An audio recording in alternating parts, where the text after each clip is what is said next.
Alors, on va à la diffusion en direct et je vous invite à aller dans vos Bibles, dans le chapitre 43 de la Genèse, et vous allez retrouver dans le haut de l'écran, tout au long de l'enseignement, un numéro de téléphone auquel vous pouvez envoyer un texte pour toute question que vous avez pendant le message. Alors, n'hésitez pas, il n'y a pas de questions niaiseuses, osez poser votre question. Et donc, des questions en rapport avec le texte que je suis en train de parler, avec le sujet. Alors, il y a quelqu'un qui va me donner les questions à la toute fin et je prendrai une dizaine de minutes pour adresser ces questions-là directement ce matin, en espérant que vous puissiez repartir à la maison avec vos questions répondues. C'est pas génial, ça? Alors, profitez-en. On est dans Genèse, chapitre 43, chapitre 44 ce matin. Et comme vous le savez, on est dans une série qui s'intitule « Le chemin rocailleux vers le pardon et la réconciliation ». Et on est avec Joseph qui a vécu l'expérience d'être rejeté, abandonné, trahi par sa famille, qui est en Égypte. Et on approche la fin de ce parcours. Et même si on va arriver à la fin du parcours dans 2 semaines, où on va voir le pardon finalement et la retrouvaille avec son père dans 2 semaines, on va avoir, par exemple, quand même le suivi après ça, parce que même s'il y a, à un moment donné, repentance, comme on le voit aujourd'hui, qu'il y a à un moment donné pardon et restauration de la relation, il y a une suite aussi.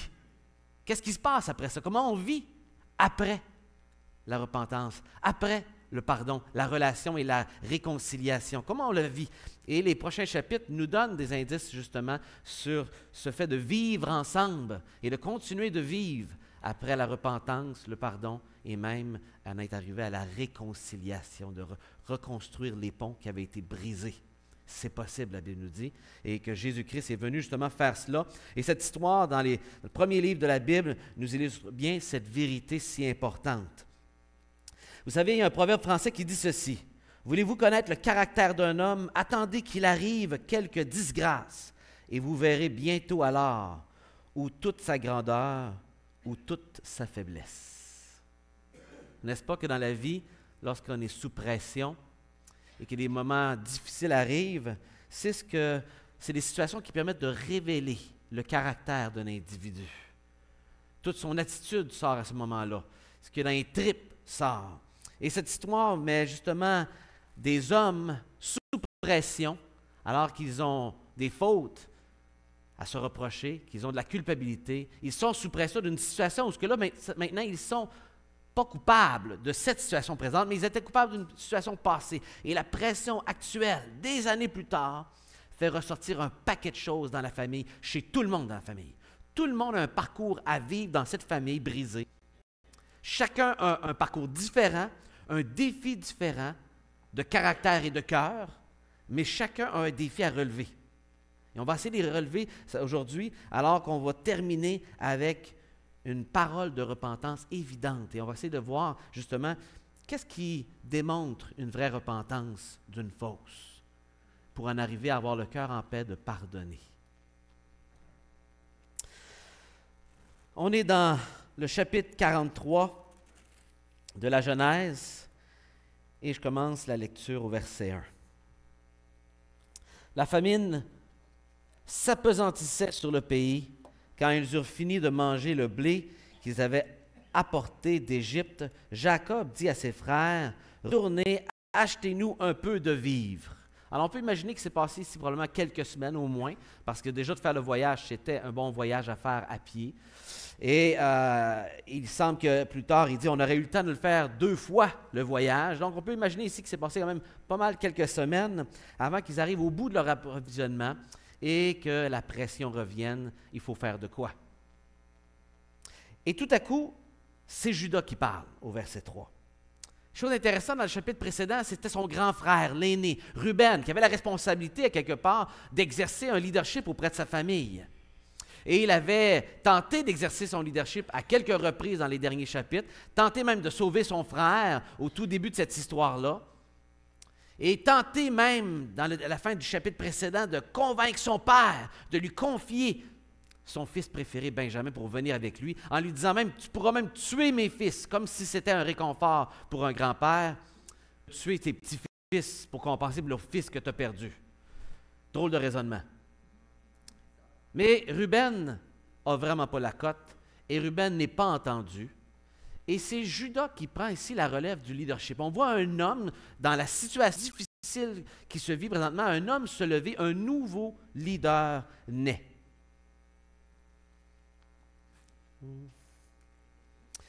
Un leader naît. Et c'est souvent l'occasion, lorsque des situations difficiles arrivent, pour certains, de se lever et remplir la gap, remplir l'espace vide que personne ne veut prendre ou que personne n'arrive à prendre, parce que Ruben a essayé de le prendre, mais ça ne marchait pas. Il faut dire que Ruben avait perdu beaucoup de crédibilité puis d'écoute auprès de ses frères en couchant avec une de ses belles-mères. Le deuxième, Siméon, est en prison. Il ne peut pas faire grand-chose en prison en Égypte. Et Lévi, le troisième, il n'avait pas la cote non plus parce qu'avec son frère Siméon, ils avaient massacré, vous vous rappelez, une ville au complet lorsque leur sœur avait été violée et que papa avait mal géré la situation. Eux autres ont décidé, bien nous, en tout cas, si tu ne sais pas faire justice, le père, nous autres, on sait comment régler les comptes. Et ils ont littéralement liquidé la ville au complet, au chapitre 34, pour le viol de leur sœur. Donc, on arrive un, deuxième, troisième, on arrive au quatrième fils qui est Juda. Juda. Et on va en apprendre plus sur cet homme qui tout à coup prend plus de leadership. Ce quatrième fils, non de Rachel, la femme préférée, mais ce quatrième fils de Léa, la femme l'aimée. Et pourtant, c'est cet homme-là qui va se lever et qui va donner la direction. Il dit, cet homme nous a fait, il en parlant de Joseph, ce gouverneur en Égypte, nous a fait déclarer formellement, vous ne verrez pas ma face à moins que vous, votre frère, ne soit avec vous. C'était la preuve que leur histoire était vraie. Si donc tu veux envoyer notre frère avec nous, nous descendrons et nous achèterons des vivres. Mais si tu ne veux pas l'envoyer, nous ne descendrons point, car cet homme nous a dit, vous ne verrez pas ma face, à moins que votre frère ne soit avec vous. On va prier ici un instant avant d'aller plus loin. Mon Père Céleste, c'est ta parole qu'on lit ce matin, c'est la parole de Dieu qui a été préservée, une histoire qui date déjà de près de 4000 ans, que tu as vu bon, Seigneur, de nous garder, une histoire qui nous raconte cette relation entre Dieu et l'homme, et cette relation entre humains que tu as appelés, entre hommes à qui tu as donné des promesses et qui doivent vivre sur une terre où ce que les promesses ne semblent pas être possibles à tenir. Parce qu'il y a tellement de péchés, de variantes, de difficultés dans la vie, de trahison, même dans la famille. Comment est-ce que c'est possible, Seigneur, de retrouver la paix dans ces circonstances? Comment est-ce possible d'avancer malgré tous ces changements et ces choses qui semblent pointer vers le fait que les promesses ne s'accompliront pas? Seigneur, on doit avoir les yeux sur toi. Et ce matin, on te prie que cette histoire amène nos yeux à te regarder, à trouver notre paix en toi. Parle à nos cœurs, Seigneur, ce matin. On va toucher beaucoup de sujets à travers quand même ce qui se vit. Et Seigneur, on te prie de parler à nos cœurs selon le besoin de nos cœurs ce matin. Tu nous connais tous d'une manière personnelle et unique. Tu connais ceux et celles qui sont dans cette salle, tu connais ceux et celles qui nous écoutent en direct par l'Internet, Seigneur, ceux qui vont l'écouter en différé, dans les downloads, Seigneur, mais tu peux parler à chacun à ce moment-ci d'une manière personnelle et unique parce que tu es le Dieu vivant. Et on compte sur toi, Seigneur. On compte sur le fait que tu es le Dieu, le seul Dieu vivant et que tu es souverain sur toutes choses et que tu veux nous parler ce matin. Parle-nous, s'il vous plaît. On te le demande dans le nom de ton Fils Jésus. Amen. Alors, la pression revient sur le Père. Il dit, correct, on est prêt à y aller, le Père, mais il faut que tu laisses aller le petit, là. Le petit qui était rendu autour de 25 ans à ce moment-ci, Benjamin, approximativement, mais c'est encore l'enfant. Le bébé de la famille, hein? Ça reste le bébé. C'est dur l'appeler autrement. C'est le bébé de la famille. Et là, imaginez, de 12 frères en plus. Israël dit alors, « Pourquoi avez-vous mal agi à mon égard? Oh, pauvre papa! En disant à cet homme que vous aviez encore un frère. » Fait que là, il est en train de les blâmer d'avoir raconté leur histoire. C'est de leur faute. En fin de compte, s'il faut ramener le petit frère, vous l'avez parlé du petit frère. À quoi vous avez pensé? Vous êtes méchants, vous me donnez de la misère. C'est de votre faute. Puis là, il y a un malheur qui nous frappe à cause de vous autres. Puis là, il faudrait que je laisse aller mon petit préféré. Relevé dans tous les discours du Père, le moi. Il est très fort, le moi, dans son discours. Et voici une belle réponse des frères tous ensemble. Ils répondirent.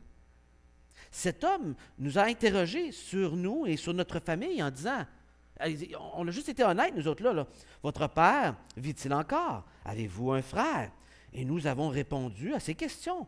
Pouvons-nous savoir qu'il dirait, faites descendre votre frère? Et même il dit, pouvons-nous savoir, pouvons-nous vraiment, si on veut bien traduire, là, pourrions-nous vraiment savoir? Est-ce que savoir, nous pouvions savoir? C'est littéralement écrit comme ça en hébreu. Il est en train de dire, c'était pas prévisible. Le savoir ne nous appartenait pas de connaître ces choses-là.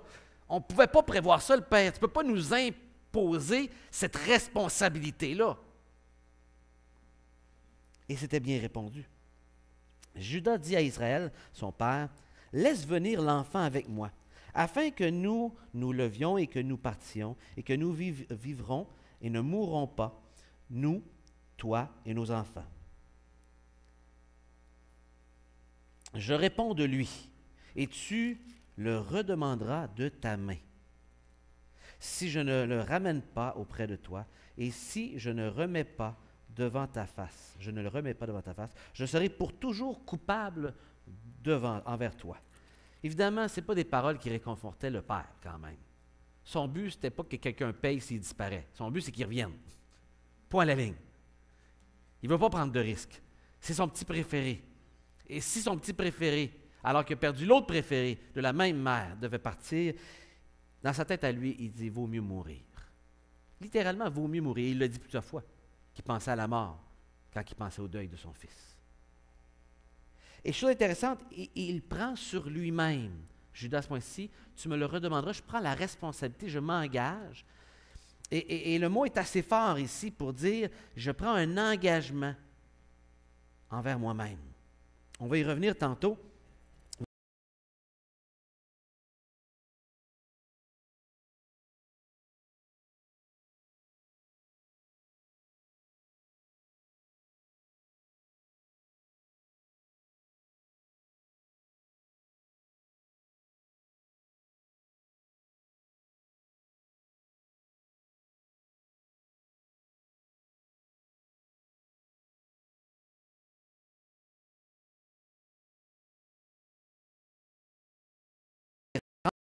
Et remportez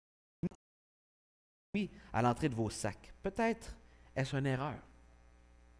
Et il dit ceci, que le Dieu Tout-Puissant vous fasse trouver grâce ou que vous viviez de la compassion devant cet homme et qu'il laisse revenir avec vous votre frère, autre frère et Benjamin.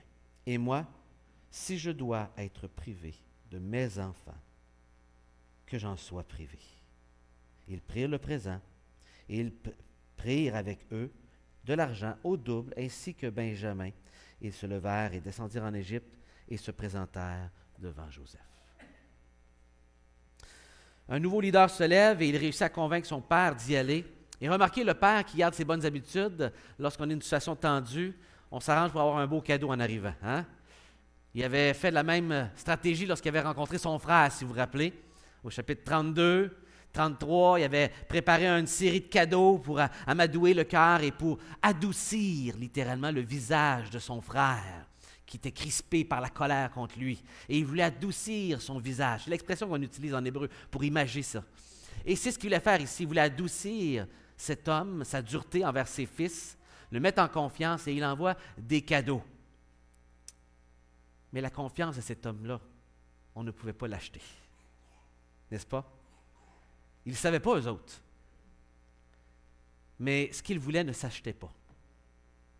Gagner la confiance de Joseph pour les frères, ce n'était pas un cadeau qui allait réparer. Quand ta vie a été foutue en l'air pendant 22 ans en prison, ce n'est pas des cadeaux superficiels qui vont montrer que ceux qui t'ont fait du mal ont changé. Ce n'est pas ça qui va amener le pardon, parce que le pardon, même si on peut faire de bonnes actions pour montrer notre sincérité, c'est un acte de bonté envers quelqu'un qui ne se mérite pas. On décide de pardonner ou on décide de ne pas pardonner. Mais il ne pouvait pas gagner le pardon ici. Mais il ne comprend pas tout cet enjeu-là qui se passe. Il ne sait pas que c'est son fils, Joseph, qui est là, et les frères non plus. Et aussi, le père, chose intéressante, demande à ce que la grâce de Dieu, qu'une grâce soit trouvée devant cet homme, et Dieu va répondre à sa prière dans les prochains versets, de manière assez claire. Donc, un nouveau leader naît, et maintenant, bien, un homme est laissé seul derrière. On a un homme ici assez âgé, plus d'une centaine d'années, qui se retrouve seul. Et vous savez, quand on le regarde de même, on dit « pauvre homme ». Puis surtout, lui, il disait aussi « pauvre de moi ». Hein? Il y avait déjà de beaucoup... Il n'y a pas trop pitié de lui, là, il y a déjà beaucoup pitié de lui-même. Mais notre personnage de Jacob n'était pas en train de bien vieillir. Il était en train de passer le péché qu'il avait reçu dans sa famille de favoritisme. Il était en train de le passer à la prochaine génération. Ça détruisait sa famille. Et même dans sa vieillesse, il continuait à être un homme extrêmement centré sur lui-même. Et le fait que ses enfants lui soient enlevés était dans la volonté de Dieu. Vous savez pourquoi? Les 2 fils que sa femme préférée lui avait donnés étaient devenus des idoles pour lui. Bien des années auparavant, Dieu avait invité, au chapitre 35, Jacob d'aller enterrer ses idoles. Il venait d'arriver en terre promise, et Dieu l'invite à se débarrasser de ses idoles. Et toute la famille prend leurs idoles qu'ils avaient amenées du pays idolâtre duquel il avait été en exil pendant un certain nombre d'années. Lorsqu'il avait été, il n'était pas un croyant en Dieu. C'était la croyance de ses parents, mais ce n'était pas encore une foi qu'il avait lui-même placée en Dieu. Et en revenant, il s'était abandonné à Dieu. Il a décidé de croire en Dieu. Et Dieu lui demande, en arrivant dans le pays promis, de se débarrasser de ses statuts. Mais combien savent qu'on peut se débarrasser de nos statuts physiques? Mais qu'il est difficile de se débarrasser des idoles dans notre cœur. Et notre Jacob, notre papa, avait un idole à son cœur. Tout était centré sur ses 2 fils. C'était le premier en premier, mais quand le premier est disparu, bien, c'est allé sur Benjamin. Toute sa raison d'être, de vivre, était passée sur ses fils. Et même, on peut le présupposer assez facilement, il avait espoir, évidemment, que ce Joseph allait être le fils qui allait remplacer son aîné, sur lequel Dieu allait amener la promesse d'un Messie à venir. Que toutes les promesses d'Abraham allaient tomber sur Joseph. Mais Dieu n'avait pas choisi Joseph, mais lui, il avait choisi Joseph. Tout comme Isaac avait choisi son aîné, mais que Dieu avait des plans différents. Et toute son énergie était sur ses fils qui croyaient être ceux tellement que les autres étaient sans importance. Et il le sentait qu'ils étaient d'une classe à part, les autres. Il se sentait rejeté. Il brisait sa famille par son favoritisme en raison de cette idole qu'il avait dans son cœur, où ce que ses fils étaient devenus tout pour lui. Sa foi n'était pas en Dieu.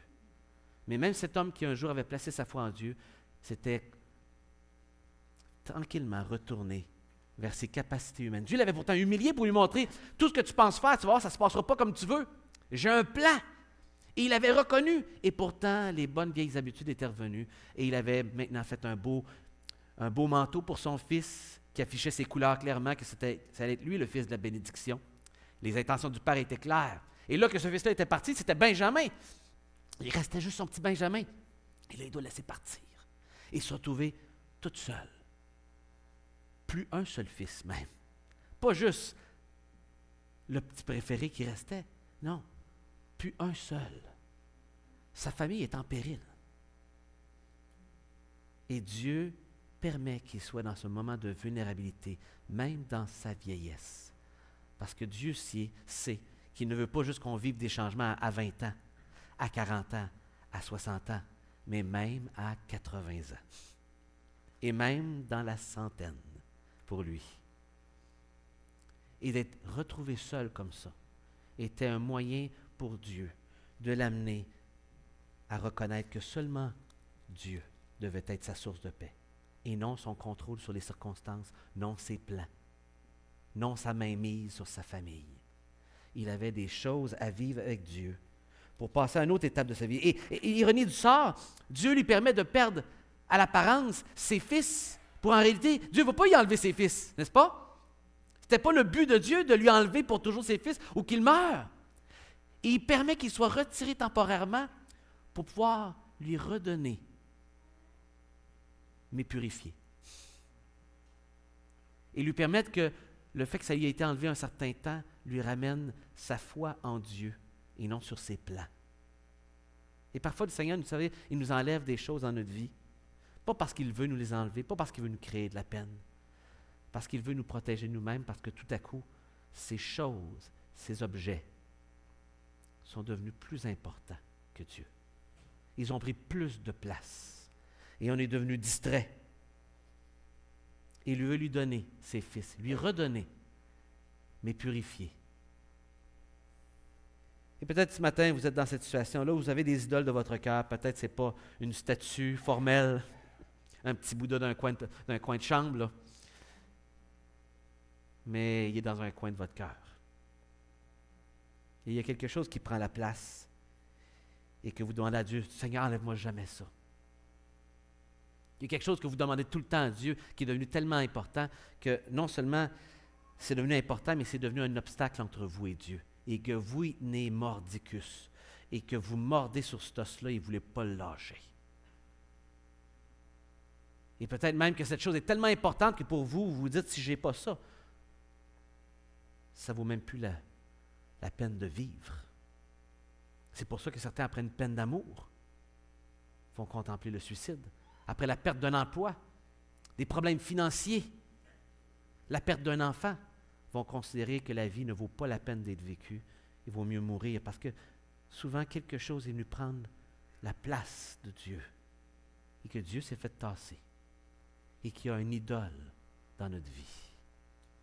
Et des fois, il faut se retrouver seul pour que le cœur soit confronté à lui-même. Est-ce que je vais garder mon idole, mon droit à ceci ou cela, et m'emporter la vie? Parce que c'est ce qu'il voulait.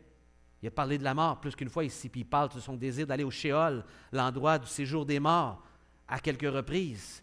Et ses fils l'ont probablement entendu souvent, parler puis brailler, puis il était écœuré. C'était déprimant à la maison. Pas pour rien que Judas il est allé ailleurs, s'installer, il n'était plus capable de voir son père. Plus capable de le voir, la face d'un culotte, puis en train de brailler, puis de s'apitoyer, puis que finalement on est tous de la crotte, nous autres les fils, on n'est pas importants, nous autres. Parce qu'on n'est pas les enfants de Rachel.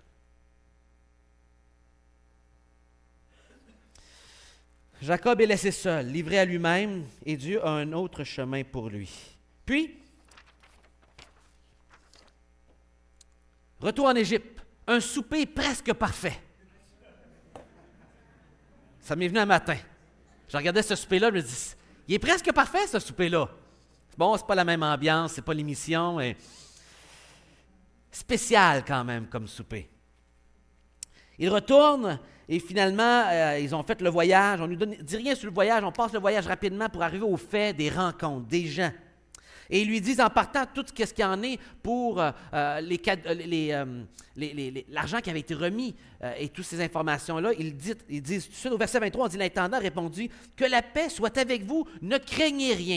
Et il avait fait ça dans le chapitre précédent pour les rassurer. Il dit « Ayez pas peur, ayez pas peur ». Même s'il sait qu'ils sont en train de vivre quelque chose d'extrêmement intense, et l'intendant semble en savoir une bonne partie, il ne sait pas tout. Et Joseph a dit, ne craignez rien, l'intendant, ne craignez rien, puis soyez en paix. Et s'il y avait bien une chose qu'il avait besoin d'entendre, c'est ça parce qu'il n'était pas en paix. La paix, il l'avait perdue depuis un bon bout de temps. On va en revenir dans quelques instants, mais la paix était partie de cette famille. Et c'est intéressant, il va mentionner la paix à quelques reprises ici. Ne craignez pas, c'est votre Dieu, le Dieu de votre Père qui vous a donné un trésor dans vos sacs. Votre argent m'est parvenu. Et il leur amena Siméon. C'est comme s'il est en train, l'intendant, de fortifier leur foi devant la difficulté. Je ne t'enlèverai pas l'épreuve, mais en même temps, il m'a juste donné des petits clins d'œil. Puis le Seigneur le fait pour dire, hey, même cet homme-là qui ne croit pas dans ton Dieu reconnaît que ton Dieu te l'a donné. Ça s'est rendu, c'est ton Dieu qui prend soin de toi. C'est pas fin, ça, un peu? Et je vois là-dedans les clins d'œil de Dieu. Hein? Souvent, on est dans des situations difficiles, mais quand on prend le temps de regarder, Dieu nous fait des clins d'œil pour nous encourager dans ce chemin très difficile qu'on est dedans et pour lequel on ne voit que du noir, dans ce tunnel qui semble interminable et je ne vois plus rien. J'ai de la misère à voir une petite lumière au bout. Et là, il fait des petits clins d'œil, des petits flashs pour dire, je suis là. Et c'est ce qu'il est en train de faire ici. Ce petit clin d'œil-là, il ne faut pas le passer sous silence. Cet homme les fit entrer dans la maison de Joseph et leur donna de l'eau. Ils se lavèrent les pieds. Il donna aussi du forage à leurs ânes. Donc, il donne toutes les conventions d'hospitalité de cette époque-là. Et il prépare leur présent. En attendant, Joseph vienne à midi, car on les... Donc, c'est pas en fait, ce n'est pas un souper presque parfait, c'est un midi presque parfait en passant ici, là. Car on les avait informés qu'ils mangèrent chez lui. Et quand Joseph fut arrivé à la maison, ils leur offrirent le présent qu'il avait apporté, et ils se prosternèrent à terre devant lui. Encore une fois. Puis on l'a dit, la première fois qu'il a vu ses frères devant lui, il s'est rappelé de son songe. Tout le monde était quoi? Mais le père n'est pas encore là. Léa n'est pas encore là. C'est les frères à ce moment-ci. Mais ce n'est pas la première fois. Il va y en avoir d'autres fois, alors qu'on va lire, vous allez voir encore, qui tombent devant lui. Il leur demanda ceci. Comment est la paix chez vous? Vous ne l'avez pas dans votre traduction, mais c'est le mot paix qui apparaît là souvent. Il dit, votre Père dont vous avez parlé, est-ce qu'il est en bonne santé? En fait, est-ce qu'il est dans la paix? C'est ce qui est écrit. Est-ce qu'il y a le shalom? Vous savez, lorsqu'on rencontre un homme hébraïque, on va le saluer en disant shalom, shalom, que la paix soit avec toi. Souvent, quand vous recevez un courriel de Jocelyn Aubu, il va écrire shalom. Que la paix soit avec toi. C'est la manière, chez les Hébreux, qu'on se salue. Shalom. Mais le shalom est quelque chose de très fragile. Et que même si tu peux souhaiter la bienvenue à quelqu'un par un shalom, il peut l'avoir perdu. Eux avaient perdu le shalom, et on le traduit ici parce qu'il est en bonne santé. Mais en réalité, c'est est-ce qu'il y a la paix chez vous? S'il y a la paix, on sous-entend plein de bienfaits, dont la santé. Ils répondirent, ton serviteur, notre Père, est en shalom. Il est en paix. Il vit encore. Et ils s'inclinèrent et se prosternèrent. Joseph leva les yeux et jeta un regard sur Benjamin. Imaginez. Lorsqu'il l'a quitté, Benjamin était un petit garçon, là. Il avait peut-être autour de 5 ans. Et là, il voit Benjamin, son frère, fils de sa mère. Et il dit, est-ce votre jeune frère dont vous m'avez parlé? Et il ajouta, Dieu te fasse miséricorde, mon fils, et ses entrailles, tout son ventre, ses émotions, étaient émues pour son frère. Et vous savez, ces deux mots-là ici, c'est exactement les mots que son père avait dit auparavant, que vous puissiez trouver grâce, que vous puissiez trouver compassion devant cet homme, lorsque cet homme les a rencontrés. Et il a souhaité à ce fils la miséricorde. Ses entrailles ont été émues de compassion, remplies de grâce pour ce petit Benjamin. C'est spécial. Il avait besoin de pleurer. Il entra précipitamment dans une chambre et il pleura. Pourquoi les retenir, ces larmes-là? Si tu n'es pas capable de brailler dans la pièce, va ailleurs, va brailler, mais braille, pour l'amour de Dieu. Dieu fait des larmes. C'est une bonne chose de brailler. C'est sain de brailler. Et vous savez, c'est une manière de soulager la douleur de brailler. Et s'il y en a un qui a braillé, c'est Joseph. S'il y en a un autre qui a braillé dans les Écritures, c'est Jésus. S'il y en a un autre qui a beaucoup braillé aussi, c'est David. On ne les a pas traités.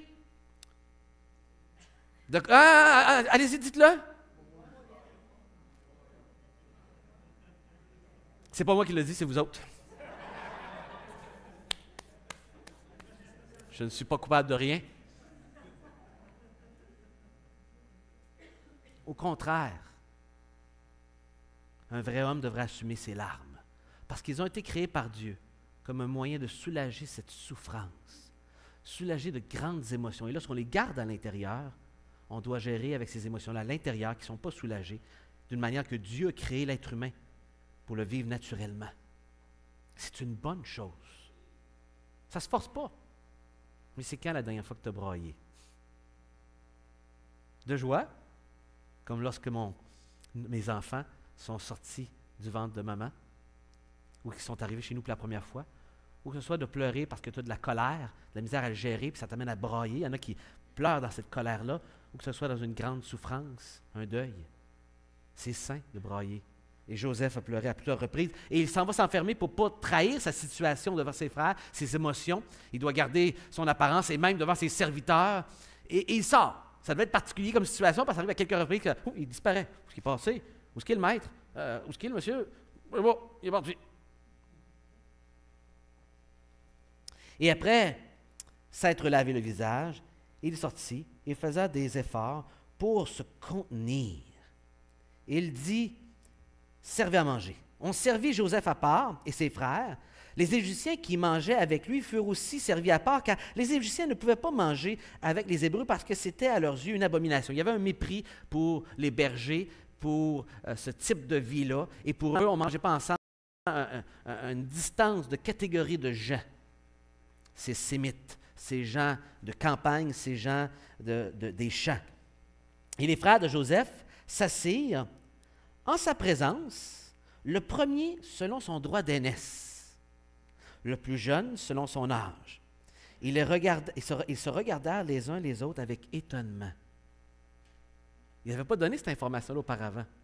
Et là, tout à coup, ils sont servis, chacun selon son âge, en ordre. Un souper assez spécial, un dîner.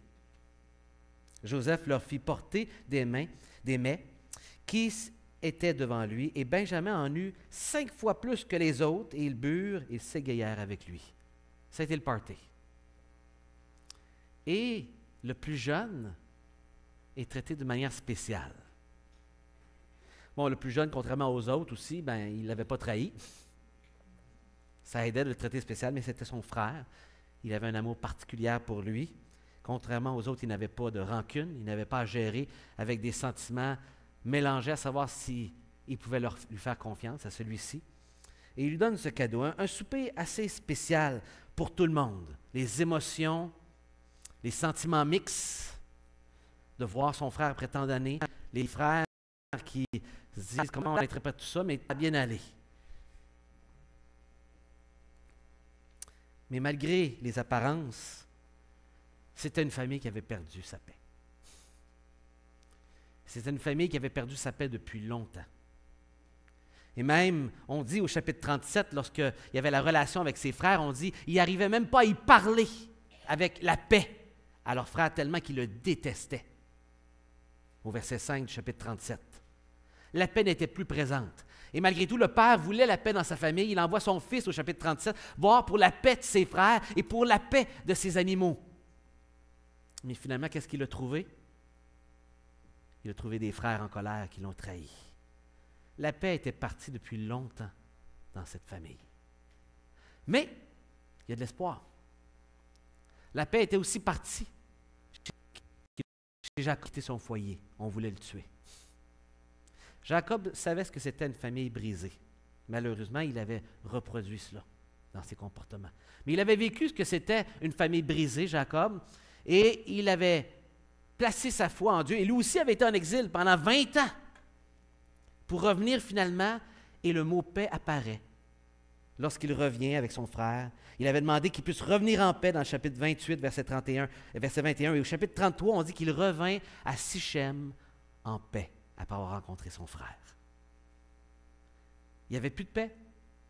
Elle était perdue. Il a pu revenir en paix. Il avait demandé à Dieu. Dieu a rempli cette promesse. Et c'est à ce moment-là, au chapitre 33, qu'il avait décidé de placer sa foi en Dieu, Jacob. Mais là, maintenant, c'était sa famille qui vivait cet éclatement. Cette semaine, je regardais l'arbitre vendredi soir. Je ne sais pas s'il y en a qui l'ont vu. J'aime bien regarder l'arbitre. C'est intéressant de voir les causes, les situations. Il y en a qui l'ont vu vendredi soir, par hasard.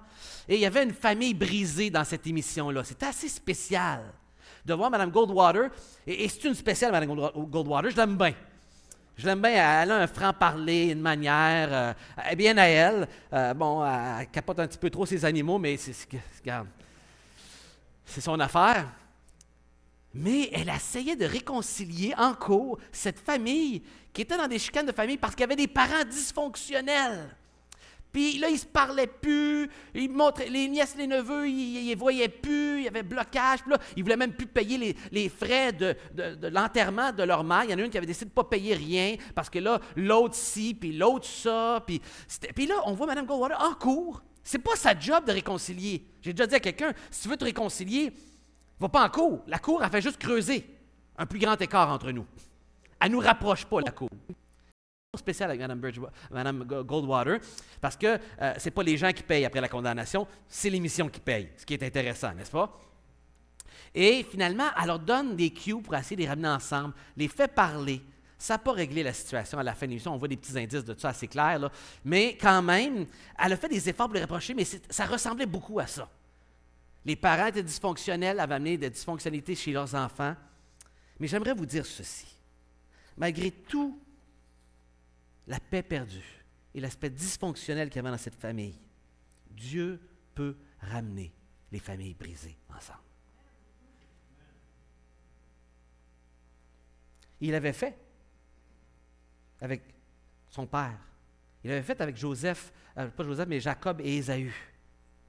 Mais là, on n'y est pas encore arrivé.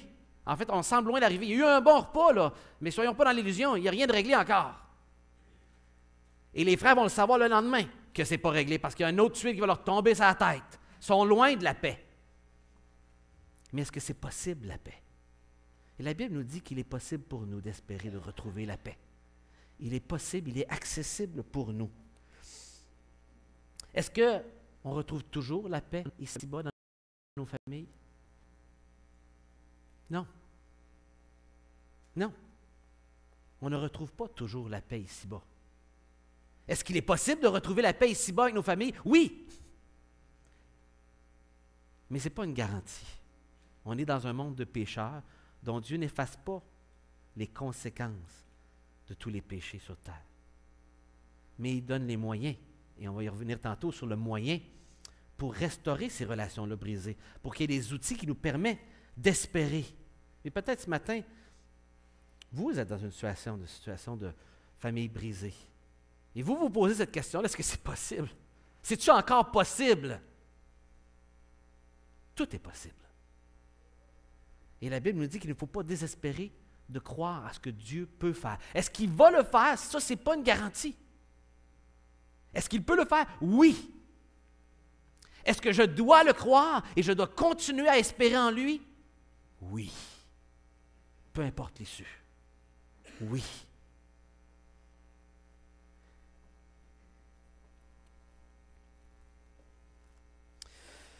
Un autre tuile qui leur tombe sur la tête. Chapitre 44, Joseph permet une autre situation. Ils s'en vont, ils partent, et là, il dit à son intendant, « Tu vas cacher ma coupe dans leurs affaires, mais pas dans le sac de Judas, celui du petit dernier Benjamin. »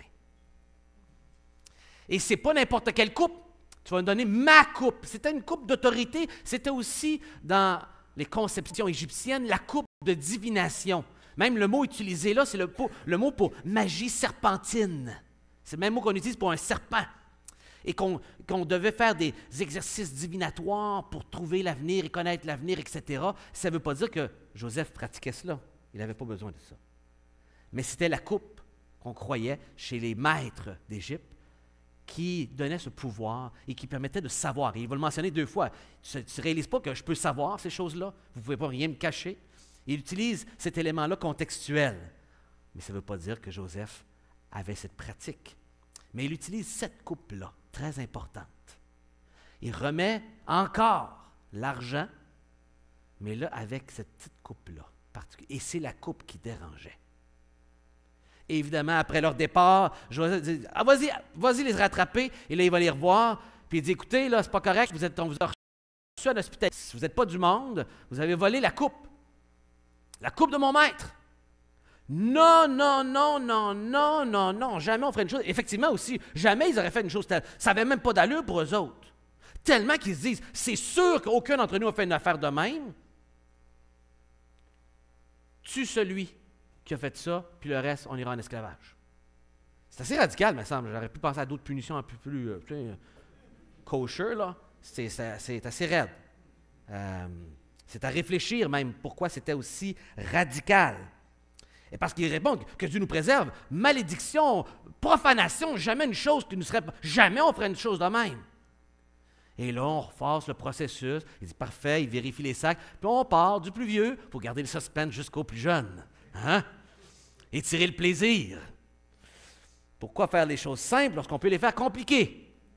Et c'est ici ce qui se passe. Il y a un processus. Il y a un processus.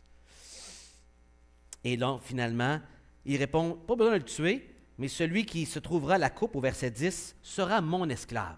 Il ne répond même pas à cet excès, malgré que cet excès-là, on peut la trouver comme démesuré, ça n'a pas d'allure, mais si on y pense bien comme il faut dans notre histoire, il y a bien des pays, même dits chrétiens, d'influence chrétienne, qui ont mis des punitions sur leur monde qui n'avaient pas d'allure, là, des punitions à tuer pour du vol, à couper des mains pour du vol, des choses extrêmement radicales pour des choses qui n'étaient pas aussi importantes. Et là, on dit aussitôt, chacun descendit son sac, etc. Et finalement, on le trouve verset 12, dans le sac de Benjamin. Ils déchirèrent leurs vêtements, chacun rechargea son âne, ils retournèrent à la ville. Imaginez, là c'était la panique. Judas et ses frères arrivèrent à la maison de Joseph, où il était encore, et ils se prosternèrent à terre devant lui, encore une fois. Joseph leur dit, « Quelle action avez-vous fait? Ne savez-vous pas qu'un homme comme moi a le pouvoir de deviner? »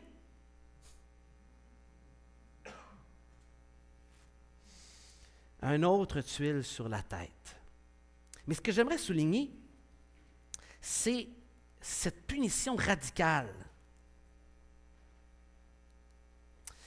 qu'il demande.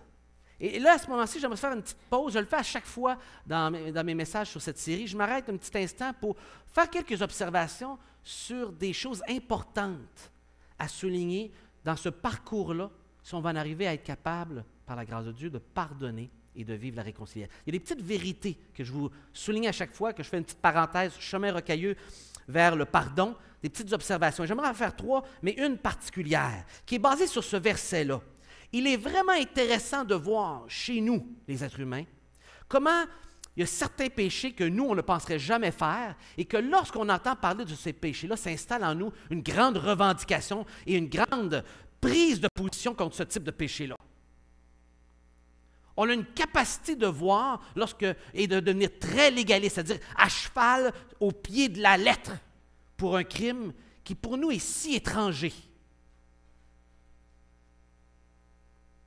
Fait que si on n'a jamais vécu l'adultère, là, quelqu'un est adultère, et là, notre mépris intérieur est incroyable. On se bat pour garder pur, on ne s'imagine pas la vie autrement. Puis là, quelqu'un est adultère, puis là, c'est écœurant, puis là, on en met, puis on devrait y couper là, toutes les parties, puis puis là, on est radical parce qu'on se dit, ou bien l'autre, moi, je suis honnête au bout, puis là, l'autre fait un mensonge. Puis on se dit, ou bien celui qui travaille au noir, moi, ça ne me croiserait même pas la tête de travailler au noir, c'est terrible, c'est de voler le gouvernement. Puis l'autre qui travaille au noir, là, on en parle, puis là, c'est comme ça, là, c'est le péché quasiment impardonnable, tu sais, là. Vous comprenez ce que je veux dire? Quand c'est un péché qui nous semble tellement étranger, on est facile à devenir très dur et tranchant, sans aucune grâce. Et c'est vraiment extrêmement troublant qu'on soit de même. Parce que parallèlement, nous, de notre côté, nous aussi on pêche. Mais il y a quelque chose dans notre petit raisonnement humain qui fait que c'est moins pire, nous autres. On a des bonnes explications. Il y a un contexte à mon action quand je t'ai traité de gros imbécile. Puis que finalement, c'était quand même pas si pire que ça parce que tu étais en partie un gros imbécile. Fait que, tu sais, tu m'avais poussé à bout, puis tu l'avais comme demandé. Je sais que vous n'avez jamais dit des choses de même chez vous, là. Mais peut-être certains se sentent concernés, comme moi-même. Hein? Puis là, on a toute une explication pour justifier, nous autres, que ça, c'est pas aussi pire que ça. Qu'il y avait un contexte, qu'il y avait, tu sais, une justification. Bon, c'est pas à 100% correct, là, mais tu me comprends, right? Dites-moi que tu me comprends. Hein? C'est vraiment intéressant comment, parallèlement à des péchés qu'on condamne, nous, on pêche de l'autre côté. Mais parce qu'on ne comprend tellement pas ce péché-là, on est radical avec. Et on oublie que nous aussi, de notre côté, on a fait des péchés. Puis qu'on a fait des péchés aussi aujourd'hui. Puis que nous aussi, on a besoin de grâce, de pardon, de miséricorde et de compassion de la part de Dieu. Mais on l'oublie. On l'oublie. Et le péché de l'autre est grossi. Je suis un pécheur comme mon offenseur. Mettons-le drette là où ça fait mal, les amis. Là. Je suis un pécheur comme mon offenseur. Même si je ne l'ai pas mérité, même c'est quelque chose que j'étais vraiment à 100% innocent. On en a parlé auparavant. Souvent, on est coupable, nous autres mêmes. On a fait quelque chose qui a empiré la situation. Mais parfois, on est vraiment un enfant innocent qui a vécu quelque chose d'injustice totale. Mais là, ici, moi aussi, je suis quand même, comme adulte, un pécheur. Et comme mon offenseur, en besoin de grâce, tout comme lui, dont je ne suis pas fautif. Et donc, je suis aussi fautif et coupable d'autres péchés. Je suis aussi capable de pécher qui méritent également la mort devant Dieu. Et ça, c'est une vérité très importante sur ce chemin vers le pardon de notre offenseur et de se pardonner soi-même aussi. De reconnaître qu'on a tous besoin de pardon, qu'on a fait aussi des péchés qui méritent la mort. Et on fait cette catégorie-là dans notre société, hein? De certains péchés là, que là, tu ne laisses même plus rentrer ça dans l'Église, même si tu as demandé pardon. Parce que moi, je ne ferais jamais une chose comme ça. J'ai pensé à une chose comme ça. Oui, mais toi et moi, on a pensé à d'autres affaires qui, devant Dieu, méritent aussi d'être identifiés comme coupables, pécheurs, disgraciés de Dieu, imparfaits, et donc la présence de Dieu ne m'est pas accessible.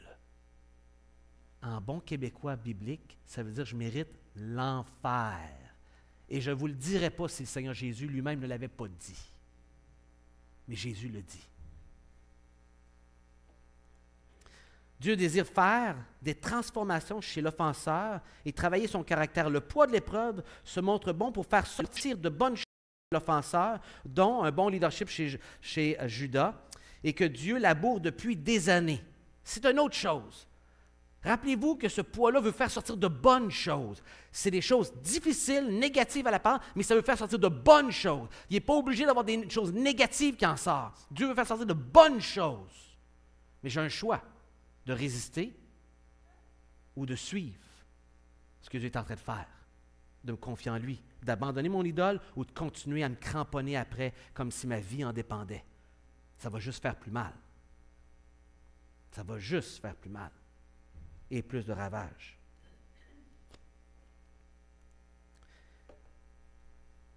Continuez d'anticiper, car Dieu l'accorde parfois, ce moment où Dieu te donnera la joie émouvante de constater la vraie repentance chez ton offenseur. Continue à espérer. En Dieu, pas dans l'homme. En Dieu, ce moment où tu pourras voir un regret. Mais en Dieu. Parce que Dieu l'accorde. Pas toujours. Mais il l'accorde. Et il peut l'accorder. Et donc, des vérités ici que je vous souligne qui sont importantes à prendre conscience dans ce chemin pour avancer et réussir à pardonner ce que parfois on pourrait appeler l'impardonnable. Pourquoi? Parce qu'on voudrait en arriver à entendre une confession de culpabilité. Lisons-la. Un des extrêmement beau texte des Écritures ici, d'un homme changé.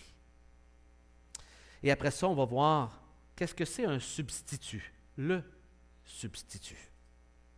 Verset 16, Judas répondit, « Que dirons-nous, mon Seigneur? Comment parlerons-nous? Comment nous justifierons-nous?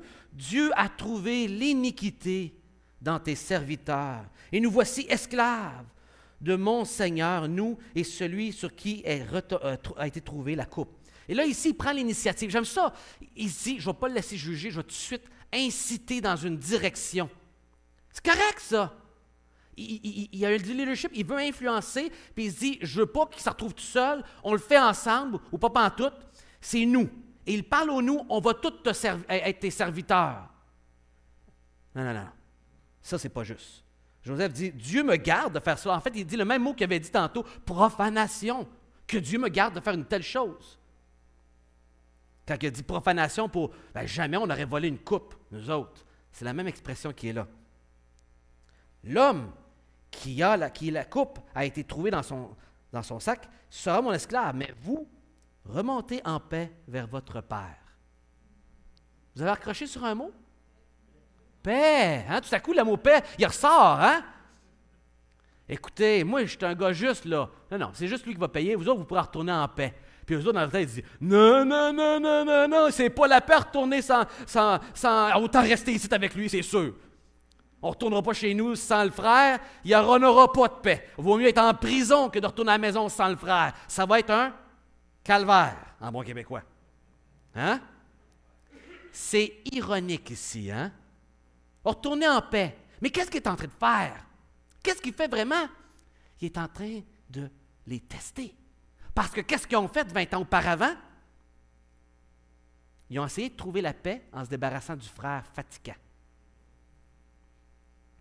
Ils ont l'occasion de se débarrasser de l'autre frère fatigant. Est-ce qu'ils vont le faire encore? C'est ce qu'il veut savoir, Joseph. Il veut savoir ce qu'il y a dans le ventre. Mais regardez les paroles du frère. Alors, Judas s'approcha de Joseph.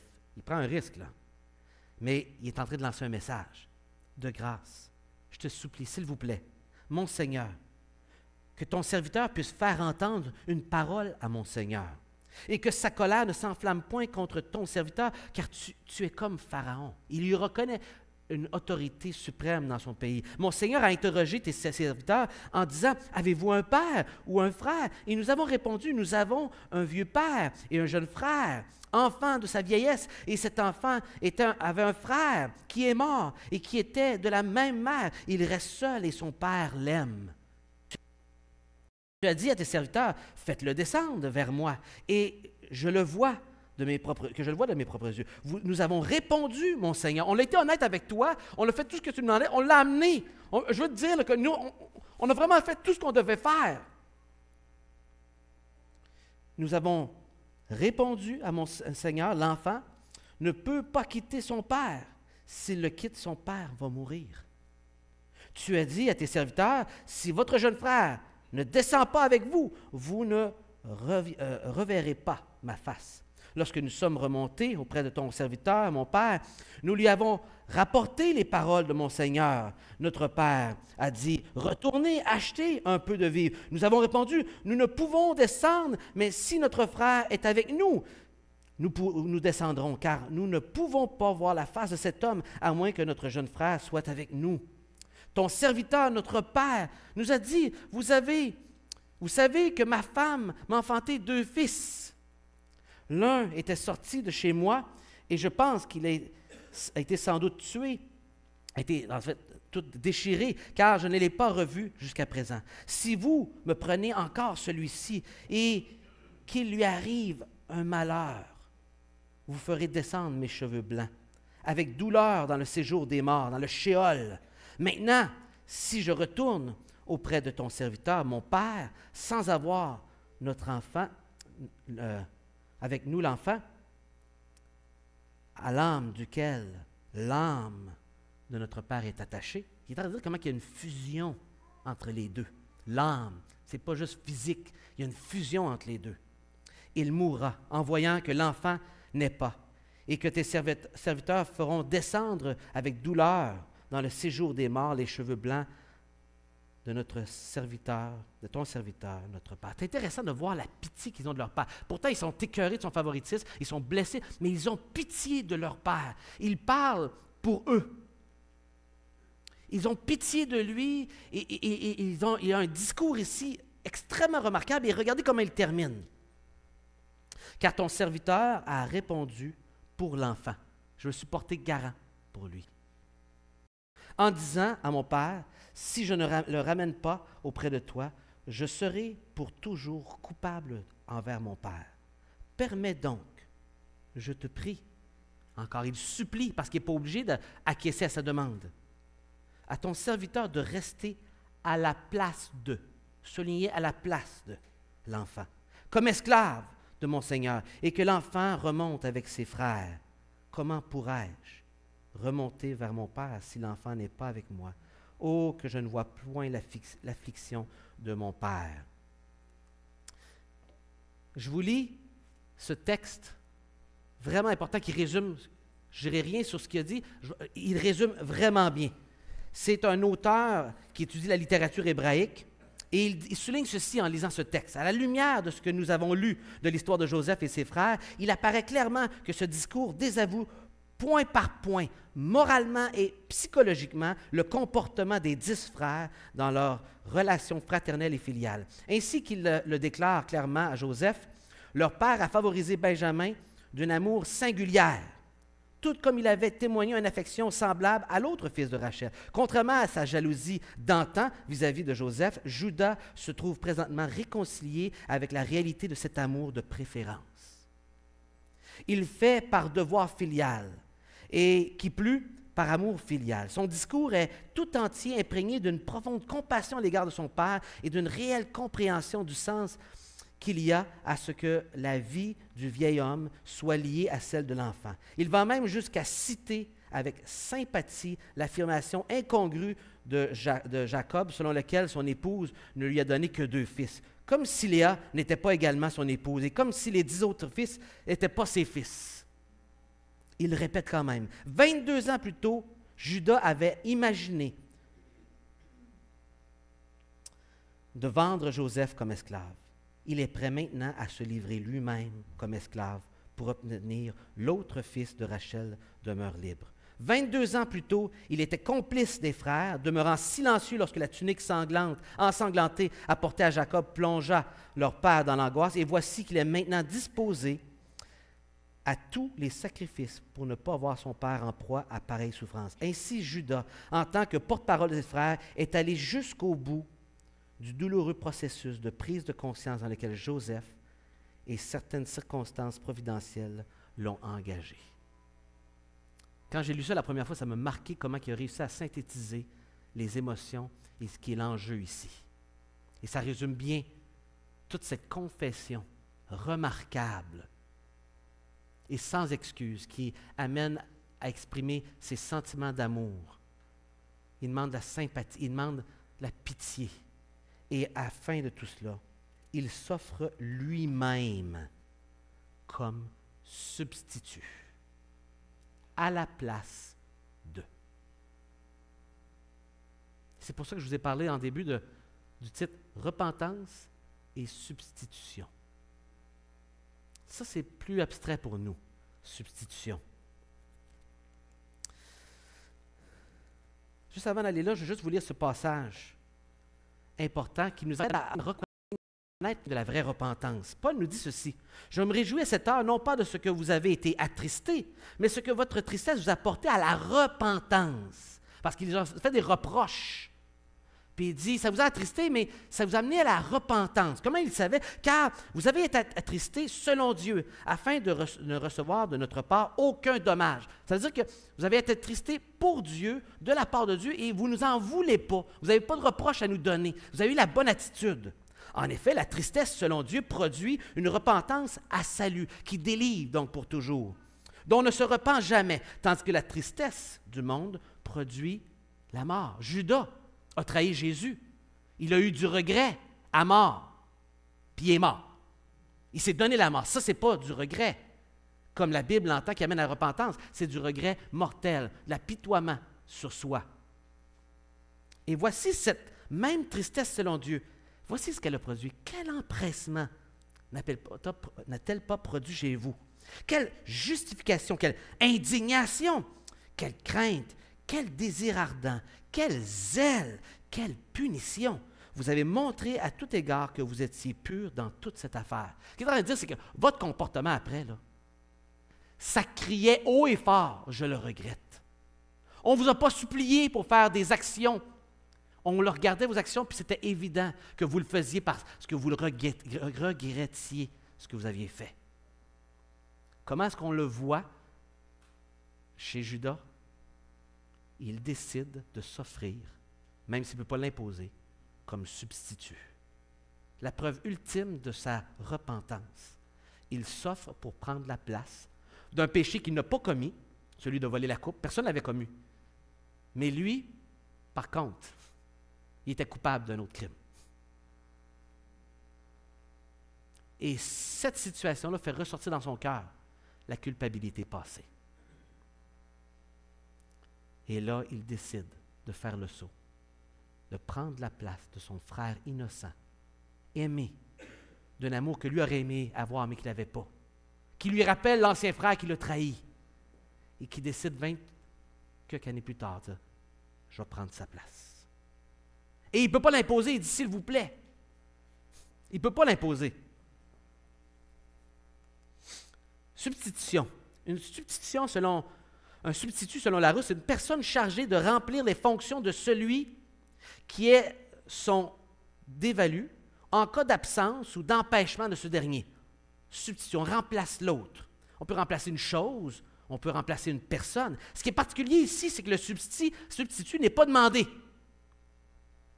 Il n'est pas là par défaut, mais il est volontaire.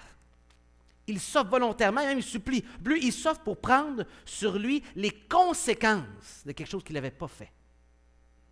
C'est une substitution formidable. Il n'a pas fait le mal, il prend sur lui, il est prêt à prendre les conséquences et personne ne lui a demandé. Il s'offre parce qu'il avait donné sa parole à son Père et il veut tenir sa parole. À quelque part, il a vécu des choses difficiles. Lisez le chapitre 38, il en a ratelé des problèmes. Il a été labouré de Dieu. C'est le seul dont on connaît l'histoire. Pourquoi? Parce qu'il va parler ici. Et Dieu permet qu'on connaisse l'histoire de comment il a été labouré dans sa vie pour en arriver à une étape comme ça. Judas était maintenant prêt à payer pour un crime qu'il n'avait pas fait en faveur de son frère Benjamin, le fils préféré de son père.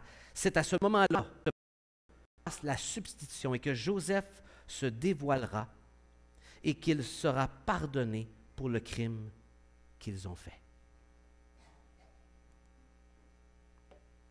Celui qui n'a point connu le péché, il l'a fait devenir péché pour nous, afin que nous devenions en lui justice de Dieu. Car le Fils de l'homme est venu, non pour être servi, mais pour servir et donner sa vie en rançon, en garantie, en échange de plusieurs. On a une image extraordinaire de cet homme imparfait, cet homme-là qui a trahi et qui vit une repentance et qui nous donne une superbe image de substitution. Mais là, le substitut par excellence, contrairement à Judas, lui n'avait pas péché en plus. Lui, il n'avait aucune culpabilité, aucun péché à se reprocher. Il n'y avait pas de casier. Judas, si effectivement elle était accepté son offre, allait payer, mais il y avait plein d'affaires pour lesquelles payer. Fait que, tu sais, dans le fond, il méritait. C'est juste celui-là, il ne le méritait pas. Mais il en méritait tellement d'autres que ça n'aurait pas été vrai. Il aurait mérité encore plus. Mais en même temps, il ne peut même pas l'imposer. Il demande d'être accepté son offre. Est-ce que son offre va être acceptée ou refusée?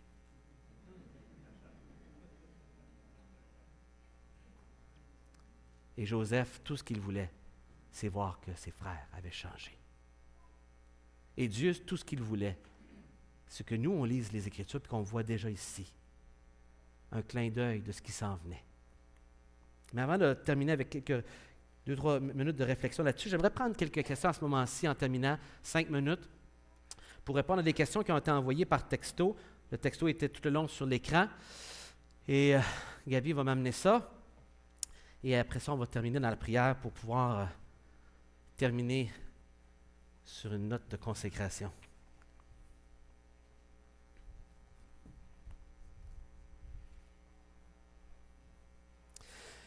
Dieu doit être notre seule source de paix. Mais comment on fait lorsque ce n'est pas le cas? Pas facile, hein? Dieu est supposé être notre source de paix. Comment est-ce qu'on le fait, la paix avec Dieu, quand on ne l'a pas, cette paix-là? La réponse est juste ici. Je vais la donner dans quelques secondes, mais c'est le substitut. La paix se trouve seulement en reconnaissant nos péchés, de reconnaître qu'il y a un seul substitut qui peut prendre la peine de mes péchés, Jésus, de lui demander pardon et de lui demander de me pardonner et de m'accepter comme son fils, même si je ne le mérite pas. C'est ça l'Évangile. C'est ça la bonne nouvelle de Jésus. Ça commence par une mauvaise nouvelle, que je suis un pécheur, aussi crapuleux que celui qui m'a fait la pire offense, parce que mon péché mérite l'enfer, comme celui de mon offenseur. Mais la paix se trouve seulement chez celui qui fait la paix. Celui qui fait la paix, c'est celui qui a apporté l'Évangile. C'est Dieu, par son Fils Jésus, qui restitue la paix. Et qui a donné la paix dans notre histoire ici? Qui a redonné la paix à Jacob et Ésaü, c'est lorsqu'un homme a dû partir pendant 20 ans, qui a prié Dieu, qui a demandé pardon et qui est revenu et que Dieu, parce qu'il l'a demandé, qui est venu repentant, l'a accordé. Comment la paix va revenir dans cette histoire? Lorsqu'un homme éprouvé pendant 22 ans demande pardon, reconnaît son tort et qu'il y en a un qui est là au bout de la ligne qui accepte de le pardonner. Autant d'être accordé le pardon que d'accorder le pardon est un élément de paix que seul Dieu peut nous donner. Si vous n'avez pas pardonné, vous n'êtes pas en paix. Tout comme si vous n'avez pas été pardonné pour ce que vous avez fait. Le pardon procure la paix. Et seul Jésus, à la croix, peut donner la paix à l'offensé et l'offenseur. Que nous sommes les deux positions. Deuxième question.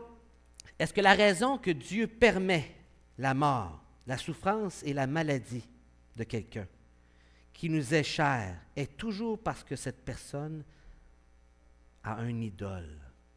Une bonne question. Et la réponse à cela, c'est non. Non. J'en ai absolument aucune espèce d'idée.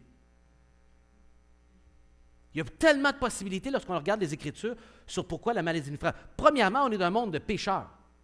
Et la conséquence d'avoir rejeté Dieu est le fait que nous sommes dans un monde de pécheurs qui donc il y a du péché et qui se désagrège, et donc la maladie prend de plus en plus de place. Et il pleut sur les bons comme sur les méchants. Et donc il y a des choses naturelles qui arrivent de maladie, et si tu as une grippe, tu n'as pas à te poser la question si Dieu veut te juger nécessairement. Parce que c'est très en vogue la grippe. Parce qu'en réalité, si on y pense vraiment, si c'est parce qu'on a fait quelque chose de mal, tout le monde devrait avoir la grippe, puis en mourir de la grippe. Mais est-ce que Dieu peut permettre parfois des maladies pour nous permettre un temps de réflexion? Est-ce que Dieu peut permettre la maladie parce qu'on était négligent envers notre santé, puis on se punit soi-même? C'est possible, hein? Des fois, on mange mal, on ne s'occupe pas bien de nous-mêmes, puis tout à coup, on a des problèmes de santé. Des fois, on est aussi responsable de ça. Des fois, c'est génétique. Tu n'as aucune responsabilité là-dedans. Il y a toutes sortes de possibilités. Parfois, Dieu permet la maladie pour qu'il y ait une guérison et que Dieu soit celui qui soit l'honneur de cette guérison et que Dieu soit glorifié. Et Jésus nous parle de ça dans l'Évangile aussi. Il y a toutes sortes de raisons dans ce monde de pécheurs pourquoi la maladie peut nous frapper. Et on n'a pas la réponse. Et donc, il est important pour nous, tout comme on ne veut pas être jugé des autres, ne pas juger les autres sur pourquoi ils ont une maladie. Parce qu'on ne le sait pas. Et si j'ai des doutes sur moi-même, je n'ai pas à me tourmenter. J'ai seulement à me tourner vers le Seigneur, puis lui prier, puis y en parler. Seigneur, y a-t-il une raison en particulier? Voudrais-tu me le montrer, s'il vous plaît? J'aimerais ça le savoir. Et lorsqu'on a un doute, on en parle à Dieu, tout simplement. Mais la réponse se trouve dans le substitut. Il y avait ces deux questions, et je termine avec ces versets et la mise en pratique ici du substitut. Chose intéressante, le mot que Judas utilise. Je m'offre en garantie pour mon frère. Il dit, je me porte garant devant son père. C'est un mot aussi qui est utilisé. Je n'ai pas mis dans mes notes ici. Je l'ai découvert ce matin en vérifiant un mot, il chicotait. Mais c'est un mot aussi qu'on retrouve dans Jérémie, chapitre 30, verset 21. Dans un contexte où on parle de la venue du Messie qui va venir régler le problème d'Israël. Chapitre 30, 31, 32, 33, 31, c'est la Nouvelle Alliance. Et le même mot est utilisé. Où est-ce qu'il y a un jugement contre Israël, puis il dit, qui va venir en garantie s'approcher de Dieu, alors que Dieu est en colère contre l'homme? Et quelle est la réponse? Le substitut qu'on a de besoin, en garantie, c'est celui qui va venir la Nouvelle Alliance, dans Jérémie. C'est Jésus, c'est le Messie. Toute notre réponse dans l'Ancien Testament de ce besoin que nos péchés ont d'être substitués par un sacrifice se trouve répondue par Jésus. Et contrairement à Judas, si mon père décidait de s'offrir à Dieu pour prendre ma place, pour dire « Accepte mon fils Joël dans ta présence, Seigneur, je vais mourir à sa place », mon père aurait bien beau supplier Dieu le Père, il le refuserait. Pourquoi? Parce que mon père ne peut pas prendre ma place. Lui aussi, c'est un pécheur. C'est impossible. Un pécheur ne peut pas couvrir un pécheur au niveau de ses péchés. Ici-bas sur terre, il peut accepter de prendre les conséquences de quelqu'un, mais il n'efface pas. Jésus, lui, en étant parfait, pouvait prendre notre place volontairement et enlever notre faute. Et c'est ce que Ésaïe 53 nous dit dans l'Ancien Testament. Cependant, ce sont de nos souffrances qu'il a portées, c'est de nos douleurs qu'il s'est chargé, et nous l'avons considéré comme puni. On l'a regardé comme « wesh, moi, j'aurais jamais fait une affaire de même. » Notre esprit légaliste l'a regardé avec mépris, parce que j'aurais pas fait une chose blasphémer contre Dieu, c'est ce qu'il disait sur Jésus. Il invente une nouvelle religion. C'est un fou, c'est un ci, c'est un ça. Et les gens ont entendu tellement de choses sur Jésus, ils l'ont méprisé. Puis ils ont regardé, il méritait bien ce qu'il a reçu. C'est de nos douleurs. Et nous l'avons considéré comme puni, frappé de Dieu, humilié, on l'a fait qu'avec. Mais il était blessé pour nos péchés. Mettez-le plus personne pour mes péchés. Brisé pour mes iniquités. Le châtiment qui nous donne la paix est tombé sur lui. Le châtiment qui me donne la paix. La réponse à la paix, elle est où? Elle est juste là. Paix. Je ne m'étais même pas attardé en l'écrivant. Et c'est par ces meurtrissures que nous sommes guéris. Et ici, il ne parle pas de guérison physique, c'est toute forme de guérison. Du cœur. Nous étions tous errants comme des brebis, chacun suivant sa propre voie. Donc on ne le cherchait pas. Et l'Éternel a fait retomber sur lui l'iniquité pour moi, pour toi. Un parfait substitut. Et d'où le titre du dernier point, le substitut. Il y en a un qui s'est offert. C'est beau. Juste de le lire, c'est inspirant.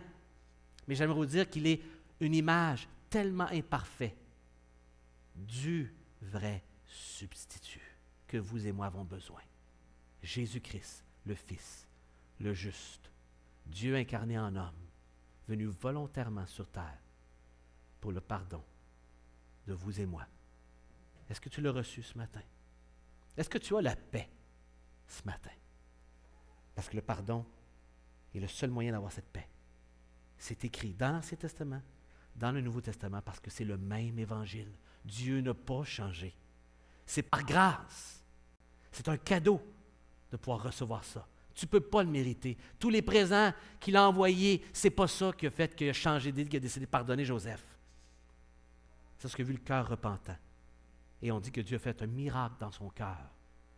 Il avait préparé avant même qu'il arrive pour pardonner. Peut-être ce matin, as-tu le défi de pardonner quelqu'un ou d'être pardonné toi-même. Et je t'invite à aller dans la prière avec moi pour en parler à Dieu. Allons dans la prière ensemble et demandons-le à Dieu ce matin. Je pourrais vous lire tellement d'autres versets qui disent les mêmes vérités, mais à la fin de la journée, il faut en parler à Dieu. Même au lire, même en parler.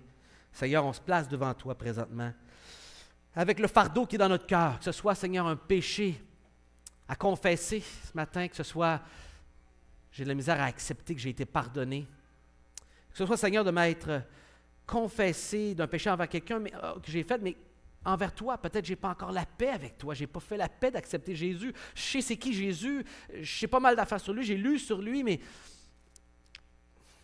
je ne me suis pas encore engagé envers lui pour l'accepter. Puis lui donner ma vie parce que lui, il m'a donné sa vie. Je sais que ma vie, elle ne vaut pas grand-chose. J'ai plein de péchés. Mais Seigneur, ma vie vaut assez cher que tu as envoyé ton Fils Jésus. Alors je dois avoir une valeur à tes yeux.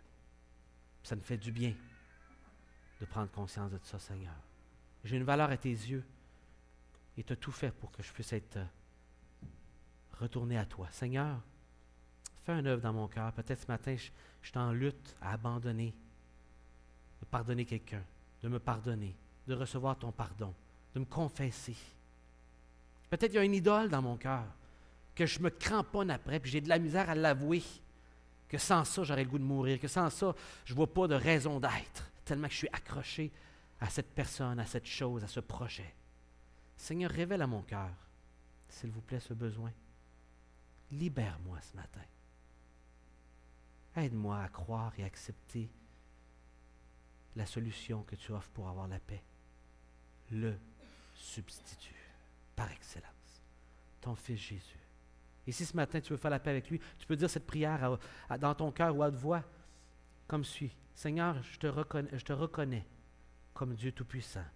et que je suis un pécheur et je veux te demander pardon pour mes péchés. Je crois que tu es vraiment venu sur la croix par ton Fils Jésus mourir pour mes péchés. Et je veux te demander pardon parce que je prends conscience que mes péchés sont graves devant toi, même si je regarde les péchés des autres comme très graves quand ils sont différents de moi. Mais dans le fond, je mérite la mort, moi aussi.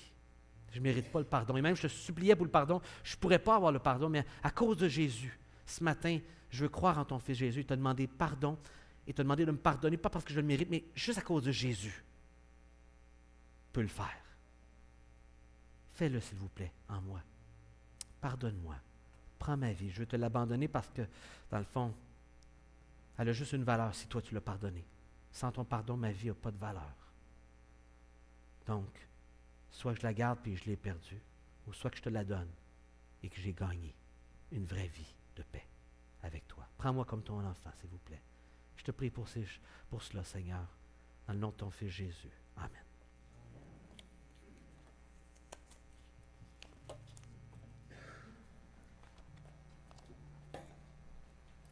Je te descende.